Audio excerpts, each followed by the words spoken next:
सुप्रभात बच्चों। नवांकुर विद्यापीठ की लाइव क्लास में आप सभी का हार्दिक अभिनंदन व स्वागत है। मैं वरिष्ठ व्याख्याता पीएस राजपूत आज आपको कक्षा 11 जो हमारा विषय है वही खाता एवं लेखाकार, इसके वित्तीय विवरण फाइनेंशियल स्टेटमेंट की एक पूरी तस्वीर आज आपको दिखाऊंगा। जैसे कि आपको मालूम है कि पिछला वीडियो जो आपका है उस वीडियो में मैंने आपको व्यापार खाता और लाभ हानि खाता अलग अलग बना करके दिखाए। अलग अलग प्रश्नों के माध्यम से, अलग अलग जानकारी के माध्यम से एक व्यापार खाता बनाकर बताया, फिर एक लाभ हानि खाता बनाकर बताया और फिर एक चिट्ठा बनाकर बताया। आज मैं एक ऐसा प्रश्न लूंगा जिसमें आपके तीनों व्यापार खाता, लाभ हानि खाता और चिट्ठा तीनों एक साथ कैसे तैयार किए जाते हैं। तो चलिए इसको शुरुआत करने से पहले पीछे चलते हैं, हम बात करते हैं। जैसे कि आप जानते हैं कि अंतिम खाते या वित्तीय विवरण तैयार करने के पहले हम समस्त खातों की एक सूची तैयार कर लेते हैं। इस सूची को हम तलपट के नाम से जानते हैं। बच्चों, वैसे तलपट तैयार करने का उद्देश्य खातों की गणितीय शुद्धता का परीक्षण करना होता है। खातों की गणितीय शुद्धता का परीक्षण करने के लिए हम तलपट तैयार करते हैं, जो हमने तलपट वाले अध्याय पढ़ा। लेकिन आज उस तलपट की महत्ता का आपको पता चल जाएगा कि तलपट एक इस उद्देश्य के लिए भी तैयार किया जाता है कि जब व्यापारी वित्तीय विवरण तैयार करता है तो वित्तीय विवरण के लिए उसको जो डाटा चाहिए, सामग्री चाहिए, जो आंकड़े चाहिए, वो तलपट से ही होते हैं। वैसे अन्य सूचनाओं के आधार पर भी वित्तीय विवरण तैयार किए जा सकते हैं, लेकिन तलपट एक ऐसी ठोस चीज होती है, एक ठोस विषय होता है जिसके आधार पर हम वित्तीय विवरण तैयार कर लेते हैं। क्योंकि तलपट तैयार हो जाने से खातों की गणितीय शुद्धता का परीक्षण हो जाता है और हमें यह पता चल जाता है कि हमने दोहरा लेखा के सारे सिद्धांतों का पालन किया है। तो इसी क्रम में मैं आज आपको सबसे पहले एक व्यापार खाता बनाऊंगा, एक प्रश्न का, एक लाभ हानि खाता बनाऊंगा और एक चिट्ठा बनाऊंगा। तो आज हमारा जो क्वेश्चन है, क्वेश्चन नंबर 12, पेज नंबर 556, सभी लोग निकाल लीजिए अपनी पाठ्य पुस्तक का। उसमें वहां तलपट बना हुआ है। उस तलपट की सहायता से मैं आपको तीनों खाते एक साथ बोर्ड पर बना के दिखाऊंगा कि कैसे व्यापार खाता, कैसे लाभ हानि खाता तैयार किया जाता है। यहाँ देखिए बच्चों, तलपट ऑलरेडी बना हुआ है। तलपट का जोड़ 75,200 रुपए है। नीचे अंतिम स्टॉक दिया है 3,500। अब थोड़ा सा हम स्तर की बात में यहाँ आ गए। बच्चों, आपको पहले इस तलपट में से ये देखना है कि वे कौन सी मदें हैं जो व्यापार खाते में जाके बंद होंगी, वे कौन सी मदें हैं जो लाभ हानि खाते में जाकर के बंद होंगी, और वे कौन सी मदें हैं जो आपकी चिट्ठी में जाएंगी। तो ये हमने छोटे छोटे भागों में करके अलग अलग प्रश्नों का व्यापार खाता, लाभ हानि खाता, चिट्ठा इसलिए तैयार किया था कि एक साथ सारी चीजें आपको बताने से आप थोड़े से भ्रमित हो सकते हैं, क्योंकि अभी आप सीख ही रहे हैं। लेकिन जब आप बातों को सीख जाएंगे, थोड़ा सा आप अभ्यास कर लेंगे, तो फिर आप आसानी से व्यापार खाते की मदों को पहचानना, लाभ हानि खाते की मदों को पहचानना, चिट्ठे की मदों को पहचानना सीख जाएंगे। तो वित्तीय विवरण में बच्चों बहुत सारी ऐसी जानकारियां होती हैं, इनसे जुड़ी हुई, उन पर हम बीच बीच में चर्चा करते रहेंगे। तो चलिए हम सबसे पहले बनाते हैं व्यापार खाता और लाभ। जैसे कि पहले मैंने आपको व्यापार खाता अलग बना के दिखाया था, लाभ हानि खाता अलग। बच्चों में यहाँ एक साथ बना के बताऊंगा एक साथ कैसे तैयार किया जाता है। तो सबसे पहले हेडिंग डाल देते हैं हम बच्चों, व्यापार एवं लाभ हानि खाता। ये बच्चों एक ही हेडिंग में तैयार करते हैं।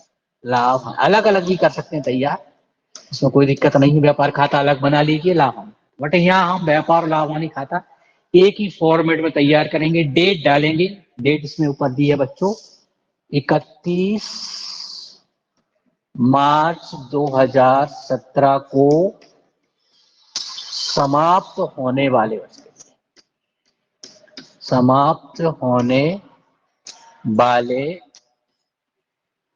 वर्ष के लिए। ये देखिए, अभी पिछले वीडियो में मैंने व्यापार खाता अलग बना के बताया था आपको, लाभ हानि खाता अलग बनाया था। सामान्यतः विद्यार्थी विद्यार्थी व्यापार और लाभानी खाता एक ही प्रारूप में तैयार। इसका ऊपर वाला भाग व्यापार खाते का हो जाएगा और नीचे वाला भाग लाभानी खाते का। अलग अलग तैयार कर ले तो भी कोई दिक्कत नहीं होती है बच्चों, बस आपको काम डबल करना पड़ेगा, 2 बार काम करना पड़ेगा। एक बार आपको व्यापार खाता तैयार करना पड़ेगा, फिर एक बार आपको लाभ हानि खाता, 2 बार कॉलम खींचने पड़ेंगे। ऐसे भी कर सकते हैं, उसमें कोई दिक्कत नहीं है। ऐसा नहीं है, व्यवहारिक रूप में बच्चों व्यापार खाता लोग अलग बनाते हैं और लाभ हानि खाता अलग बनाते हैं।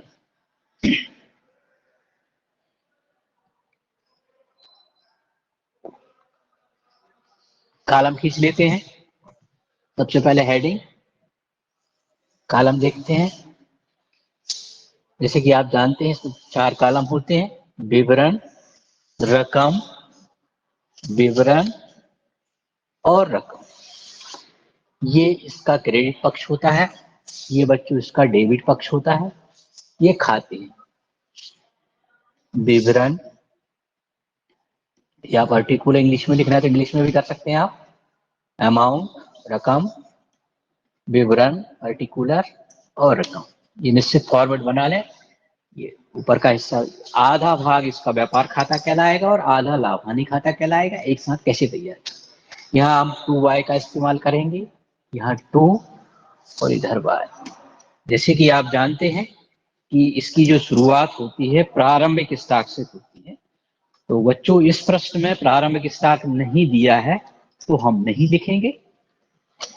प्रारंभिक स्टॉक यदि होता है तो व्यापार खाते में सबसे पहले प्रारंभिक स्टॉक है, तो मैं लिखे दे रहा हूं, चाहो तो सुविधा के लिए आपको, ताकि याद रहे कैसे चाहिए। तो यहाँ प्रारंभिक स्टॉक नहीं है इसलिए मैंने डैश लगा दिया। फिर बच्चों इसके बाद जो आता है इसमें क्रय आता है। क्रय आपका दिया है 40,000। यहाँ क्रय वापसी नहीं है तो बच्चों सीधे ही मैं क्रय को यहाँ लिखे दे रहा हूँ। क्रय वापसी नहीं है, बट परंपरा ये कहती है कि क्रय में से क्रय वापसी घटा करके लिखना चाहिए आपको। यदि क्रय वापसी होती तो इस राशि को मैं इनर कॉलम में लिखता, क्रय वापसी आपको। क्रय वापसी हमेशा बच्चों आपको तलपट में क्रेडिट साइड में मिलेगी। यहाँ तलपट बना होता है तो तलपट के में एक वे खाते होते हैं जिनका डेबिट शेष होता है और एक वे खाते होते हैं जिनका क्रेडिट शेष होता है। तो प्रारंभिक स्टॉक आपको बच्चों डेबिट में मिलेगा और इधर लिखे जाने वाली मद जो है आपकी विक्रय है वो हमेशा आपको क्रेडिट मिलेगी। विक्रय वापसी आपको डेबिट में मिलेगी और अंतिम स्टॉक तलपट के बाहर मिलेगा। तो ये हो गया। अब मजदूरी, ये प्रत्यक्ष व्यय है बच्चों। मजदूरी जो दी है आपकी 2,000 रुपये, ये लिख ली मैंने। और देखते हैं कौन कौन से प्रत्यक्ष, वेतन, बीमा, प्रीमियम, किराया, ये अप्रत्यक्ष व्यय लाभ हानि खाते में जाएंगे। कोई भी अन्य अप्रत्यक्ष में, कोई भी अन्य प्रत्यक्ष व्यय नहीं है। ईंधन, उत्पादन व्यय, कल कारखाने के व्यय, ऑक्ट्रॉय, आयात कर आदि जो होते हैं बच्चों प्रत्यक्ष व्यय होते हैं, वो व्यापार खाते में लिखे जाते हैं। ये ऊपर वाला हिस्सा, इसका भी मैं व्यापार खाता बना रहा हूँ। ये एक साथ 2 खाते हैं, व्यापार खाता एक लाभ। तो अभी जो ऊपर तैयार हो रहा है वो मेरा व्यापार खाता तैयार हो रहा है, फिर इसके बाद मैं लाभ हानि खाता तैयार करूंगा। ये चलिए, इसमें सिर्फ इतना ही है। बट हमने पिछले सवाल में देखा था सबसे पहले हम प्रारंभिक स्टॉक लिखते हैं। यहाँ नहीं है, लिख दिया। नहीं है तो नहीं भी लिखे, कोई दिक्कत नहीं। क्रय में से क्रय वापसी घटा के लिखना है। प्रत्यक्ष व्यय जो है मजदूरी है, ईंधन है, कारखाने के व्यय है, उत्पादन शुल्क है, रॉयल्टी है, अधिकार शुल्क जिसको नाम से जानते हैं, और आदि ये आते हैं। इधर देखिए बच्चों विक्रय है, विक्रय वापसी नहीं है इसलिए बच्चों क्या करेंगे, हम सीधे ही बाहर राशि लिख देंगे। यदि होती है तो अन्य कॉलम में लिखता, विक्रय में से विक्रय वापसी। विक्रय वापसी हमेशा डेबिट में मिलेगी, क्रय वापसी क्रेडिट में मिलेगी। अंतिम स्टॉक एक ऐसा समायोजन की मद होती है, इसमें हम आगे चर्चा करेंगे। ये बच्चों तलपट के बाहर होगा, तो अंतिम स्टॉक तलपट के बाहर रहेगा, इसको ध्यान से देखें। जब हम व्यापार का सकल लाभ हानि ज्ञात करते हैं तो हमें अंतिम स्टॉक की आवश्यकता पड़ती है। अंतिम स्टॉक का मूल्यांकन का एक तरीका है बच्चों।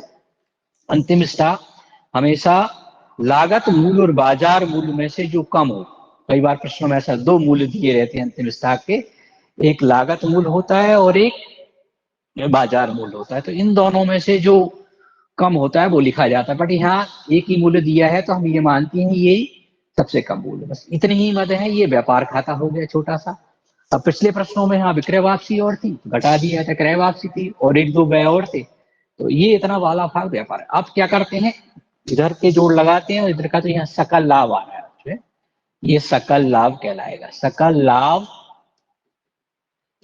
नीले करके लिखूंगा इसको, देखो जोड़ लगाएंगे तो इधर का जो जोड़ हो रहा है बच्चों आपका कितना हो रहा है,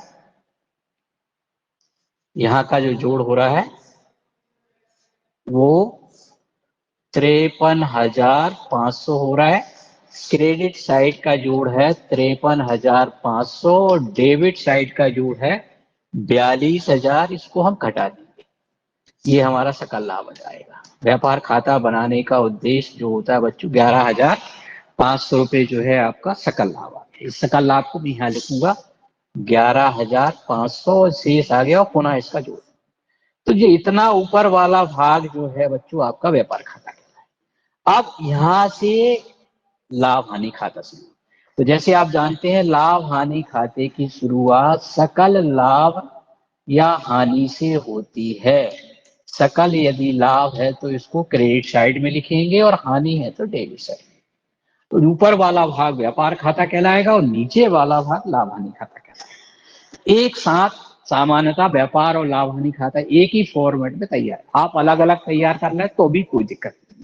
व्यापार खाता अलग बना लीजिए, लाभ, बट आपका काम बढ़ जाएगा, इससे समय और श्रम की बचत होगी। ये ऊपर वाला भाग, ये नामाज का खाता है और इसका शेष सकल लाभ हानि दर्शाता है। क्रेडिट शेष सकल लाभ होता है, डेबिट शेष सकल हानि होती है। ये बन गया। अब आगे चलते हैं, हम आगे देखते हैं। शेष निकालने के लिए हम दोनों पक्षों का जोड़ लगा लेते हैं, ज्यादा वाले में से कम। यदि क्रेडिट शेष है तो लाभ का प्रतीक और डेबिट शेष है तो हानि। अब और देखते हैं, चलिए अब अप्रत्यक्ष व्यय कौन कौन से हैं। अप्रत्यक्ष व्यय में वेतन दिया है बच्चों, ये एक चीज में रखना है, ये ध्यान रखना है आपको। अब यहाँ से लाभ हानि खाता से वेतन है, बीमा प्रीमियम है, बीमा भी लिखा रहता है कभी बच्चों, केवल बीमा प्रीमियम है तो ये माल का बीमा, और किराया एवं कर, ये भी एक अप्रत्यक्ष व्यय का खाता होता है, किराया व कर।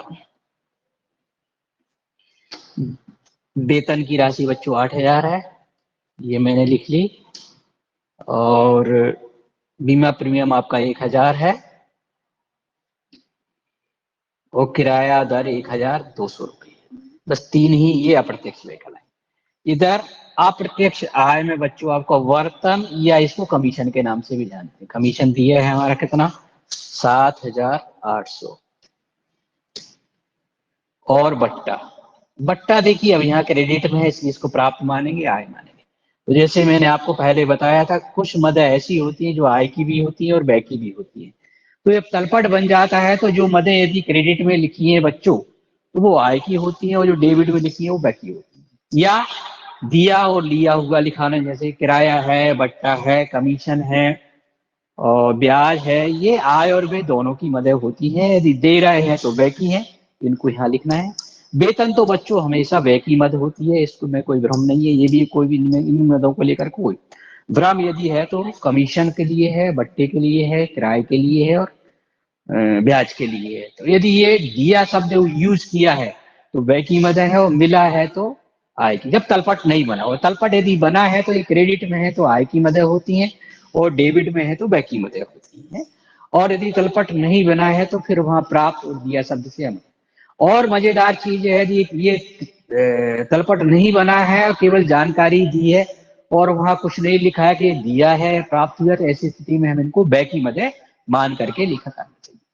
एक ये मजदूरी और वेतन वाला पॉइंट भी बहुत होता है। यदि किसी सवाल में मजदूरी व वेतन है तो इसको प्रत्यक्ष में मानते हैं, और वेतन और मजदूरी है तो अप्रत्यक्ष में मानते हैं। अर्थात जो वर्ड पहले आ रहा है, पहले शब्द आ रहे हैं, मजदूरी व वेतन एक साथ है तो प्रत्यक्ष व्यय हो गया, और वेतन व मजदूरी है तो अप्रत्यक्ष हो गया। इसका तात्पर्य ये हो गया कि मजदूरी का भाग ज्यादा है और वेतन का भाग कम है। वेतन भी आपका प्रत्यक्ष व्यय की श्रेणी का है, और वेतन और मजदूरी का मतलब ये हो गया कि वेतन का भाग ज्यादा है और मजदूरी जो है वो भी अप्रत्यक्ष की श्रेणी में। तो ये बच्चों देखिए लाभ हानि खाता बन गया छोटा सा। अब इसमें ज्यादा से ज्यादा आपके बड़े प्रश्नों में आप देखेंगे तो राशियां बढ़ जाएंगी, संख्या बढ़ जाएगी आपके खातों की, तो आप बढ़ा देना।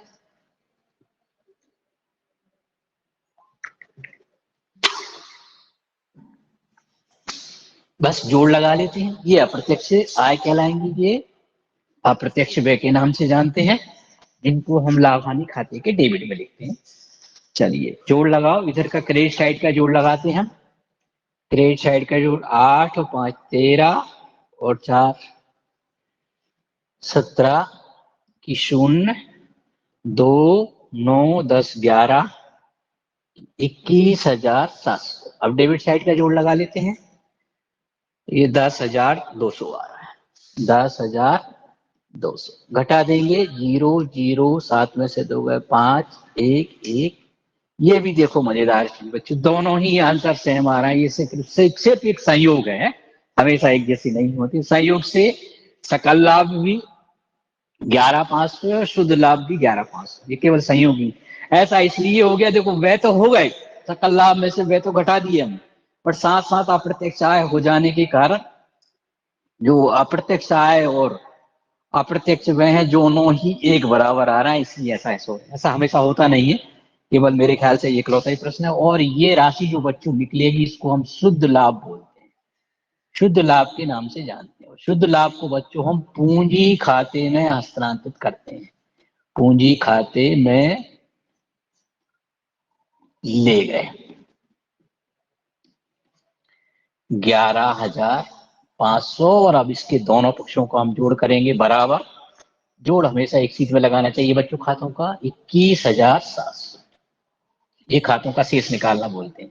क्रेडिट शेष जो है बच्चों आपका लाभ का प्रतीक होता है और डेबिट शेष हानि का प्रतीक होता है। कई बार ऐसा हो सकता है कि आपका डेबिट साइड का जोड़ ज्यादा आ जाए, क्रेडिट साइड का जोड़ कम आ जाए, तो ऐसी स्थिति में आपको यहाँ शुद्ध हानि के नाम से लिख लेना चाहिए।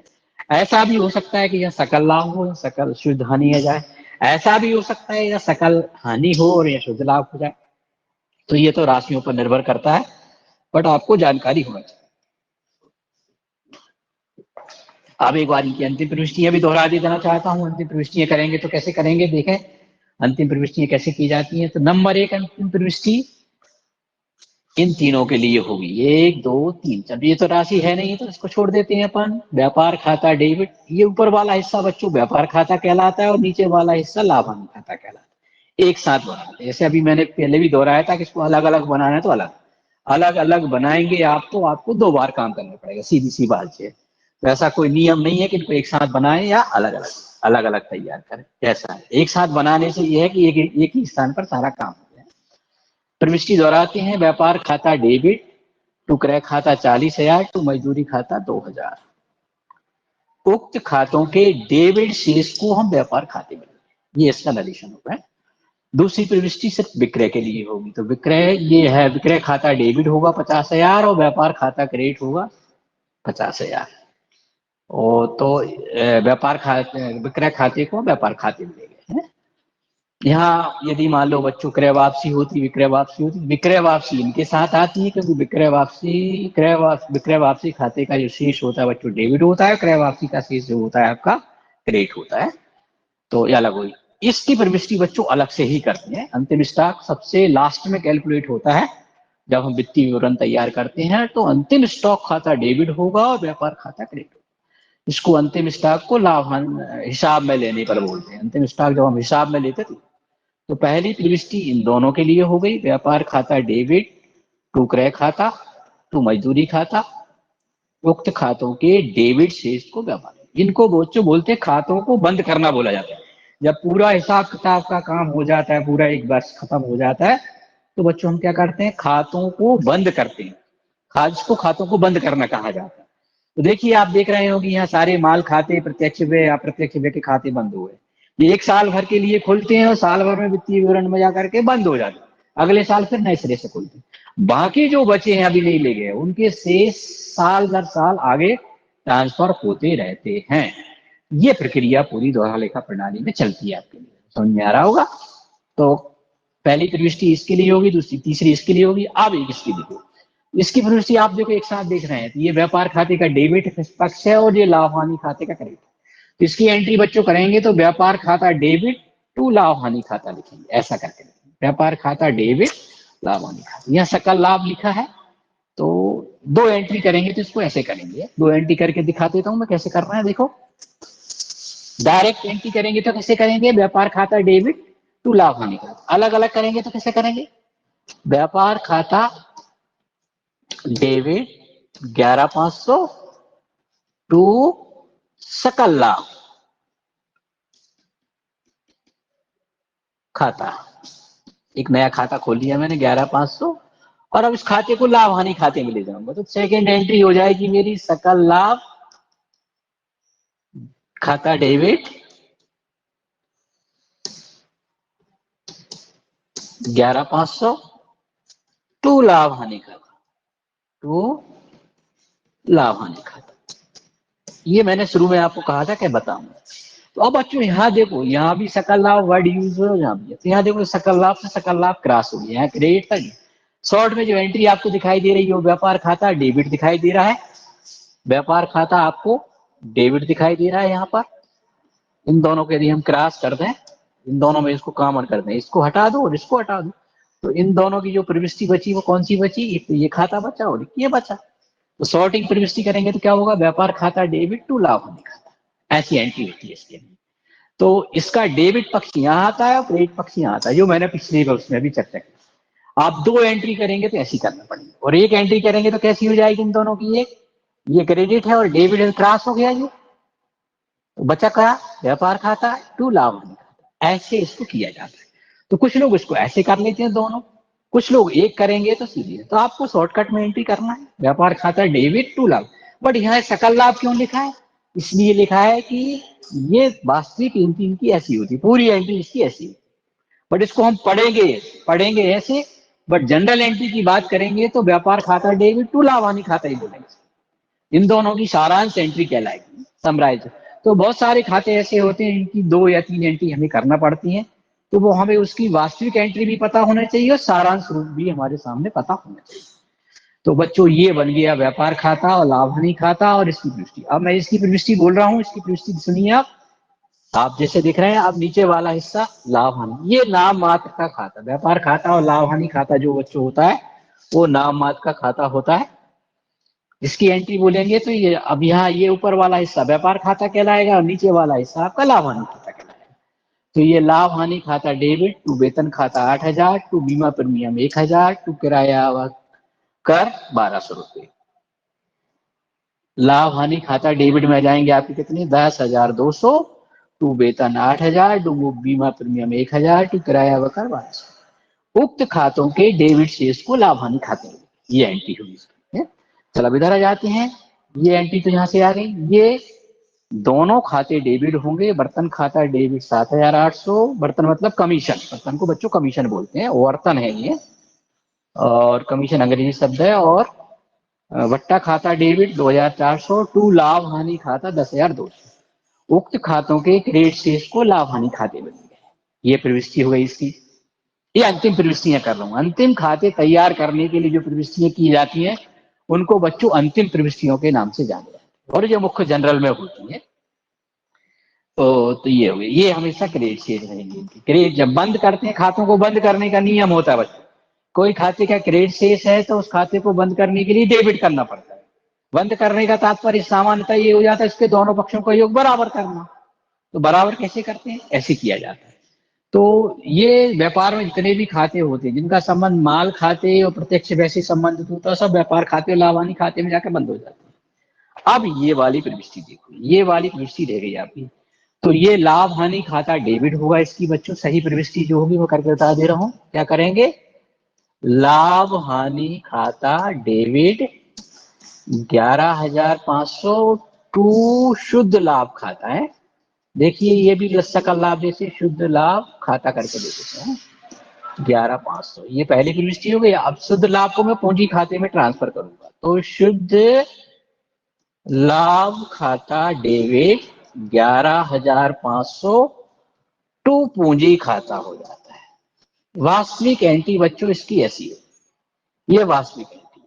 अब यहाँ भी देखो सकल लाभ जैसी स्थिति उत्पन्न हो रही है बच्चों, जैसे सकल लाभ को हम लाभ हानि खाते में ट्रांसफर कर देते हैं, ऐसे ही शुद्ध लाभ को हम पूंजी खाते में, यहाँ शुद्ध लाभ से ये शुद्ध लाभ क्रॉस हो गया, ये डेबिट है और ये क्रेडिट है। इसकी एंट्री क्या बची, लाभ हानि खाता डेबिट टू पूंजी खाता। तो इसको हम पूंजी खाते में ले जाएंगे, इसकी एंट्री क्या होगी, इसकी एंट्री या दो एंट्री करेंगे तो आप ऐसे करके दिखाएं, और शॉर्ट एंट्री करेंगे, संक्षिप्त एंट्री करेंगे इसकी, तो लाभ हानि खाता डेबिट होगा और पूंजी खाता आपका क्रेडिट होगा।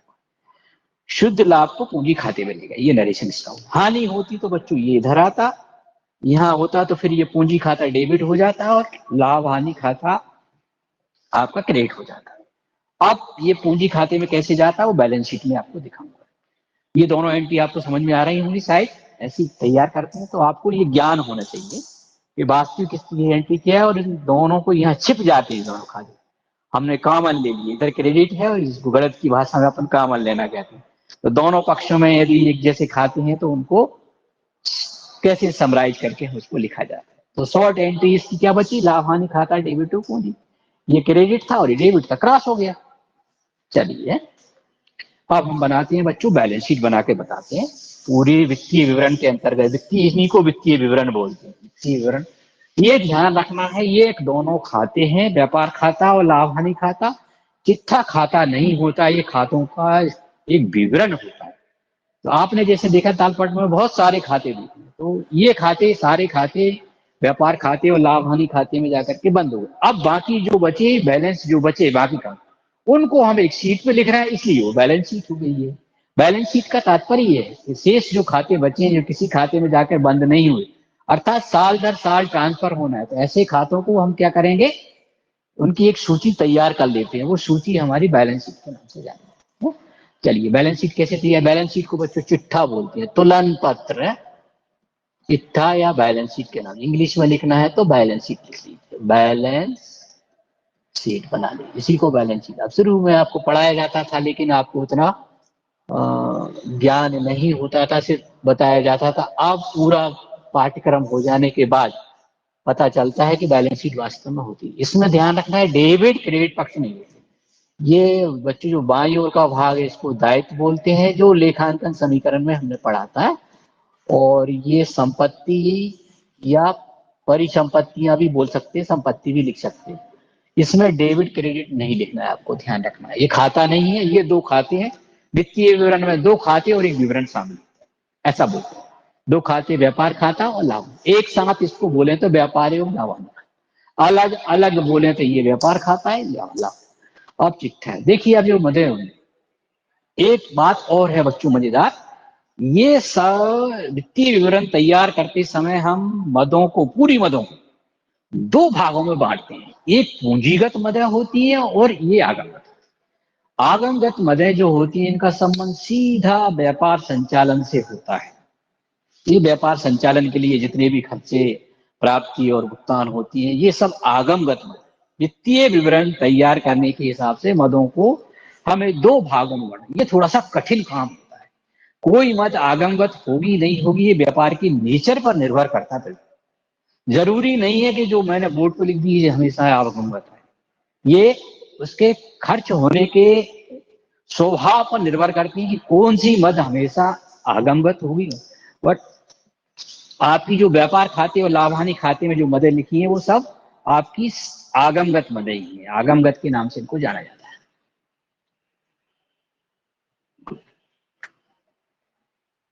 चलो अब चिट्ठा, चिट्ठे में जो मदें हैं बच्चों वो पूंजीगत होगी।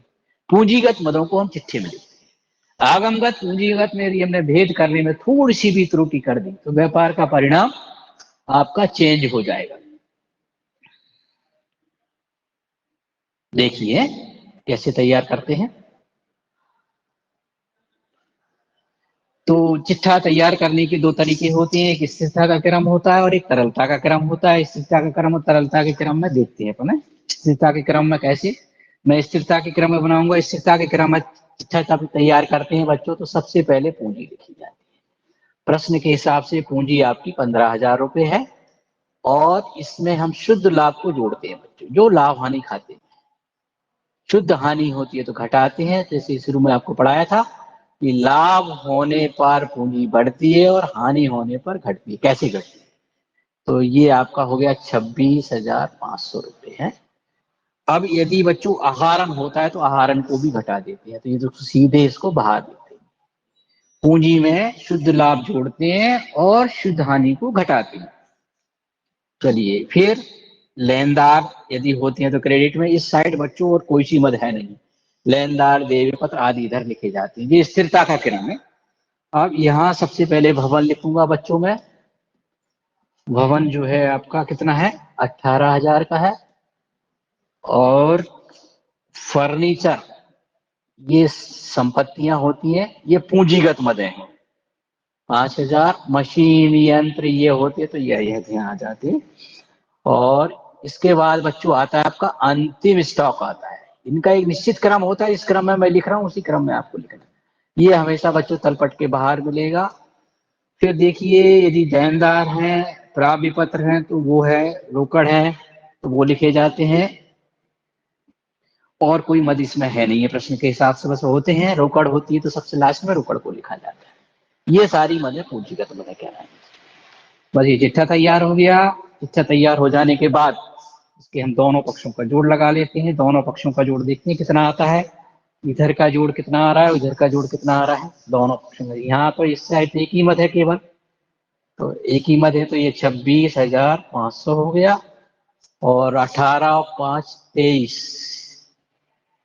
और 3 26, ये भी 26,500 हो रहा है। दोनों तरफ का जोड़ 8 5 13 3 26। ये चिट्ठा तैयार।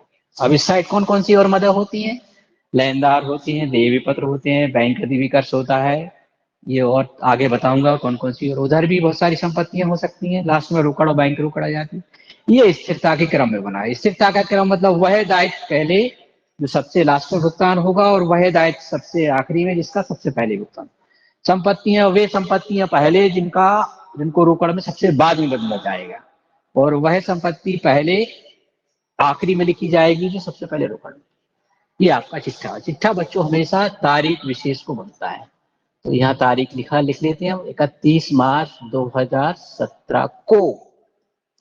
ये के लिए होता है, और ये तारीख विशेष को दर्शाता है। तारीख विशेष को हमारी वित्तीय स्थिति है, जिससे हम व्यापार की वित्तीय स्थिति का पता करते हैं। ये हमारे अंतिम खाते कहलाते हैं। फाइनेंशियल स्टेटमेंट आपके कहलाते हैं कि फाइनेंशियल स्टेटमेंट कैसे तैयार किए जाते हैं। ये आपके जो है फाइनेंशियल स्टेटमेंट जो है बच्चों समायोजन रहित हैं। अब अगले अध्याय में हम समायोजन सहित वाले वित्तीय विवरणों का अध्ययन करेंगे।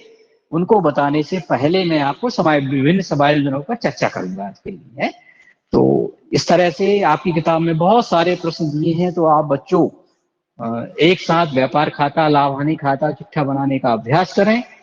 और जहां कहीं असुविधा हो तो आप संबंधित शिक्षक या मेरे से बात करके उसका समस्या का समाधान कर सकते हैं। लेकिन जितने ज्यादा सवाल आप हल करके देखेंगे उतना आपको अच्छा लगेगा। अब जब हमारा पूरा हो तो अगले साल हमारे बुक्स की जो स्टार्टिंग होगी, खातों की स्टार्टिंग होगी, इनसे की जाएगी। इसके लिए हमें प्रारंभिक प्रविष्टियां करना पड़ती है। अगले साल की जब एक साल पूरा हो जाता है तो अगले साल हमारे लिखा पढ़ी का जो काम शुरू होगा, बैलेंस शीट में जो खाते दिए उन खातों के माध्यम से हम एक प्रारंभिक प्रविष्टि करते हैं। गत वर्ष के खातों के शेष को आगे लाने के लिए जो प्रविष्टियां होती है प्रारंभिक प्रविष्टि के नाम से जाना जाता है। इसकी प्रारंभिक प्रविष्टि करूंगा तो ये तीनों खाते डेबिट होंगे और ये खाता क्रेडिट होगा। एंट्री इसकी होगी भवन खाता डेबिट, फर्नीचर खाता डेबिट और अंतिम स्टॉक खाता डेबिट। तो पूंजी खाता 26 है। तो बैलेंस शीट में जो खाते आए उन खातों को हम अगले साल कैसे ट्रांसफर करते हैं, इसके लिए हमें प्रारंभिक प्रविष्टि करनी। प्रारंभिक प्रविष्टि साल के पहली तारीख, जब व्यापार एक या एक साल से अधिक पहले पुराना हो जाता है तब प्रारंभिक प्रविष्टि होती है। तो इस तरह से बच्चों दोहरा लेखा प्रणाली का एक पूरा क्रम खत्म हो जाता है। यहाँ पर जो जनरल से आरंभ हुआ था और यहाँ पर के आपके सारांश, उनको हम वित्तीय विवरण और फाइनेंशियल स्टेटमेंट के नाम से या अंतिम खाते के नाम से जानते हैं। आज के लिए इतना ही। Thank you very much. अगले वीडियो के लिए इंतजार कीजिए। घर रहिए, स्वस्थ रहिए।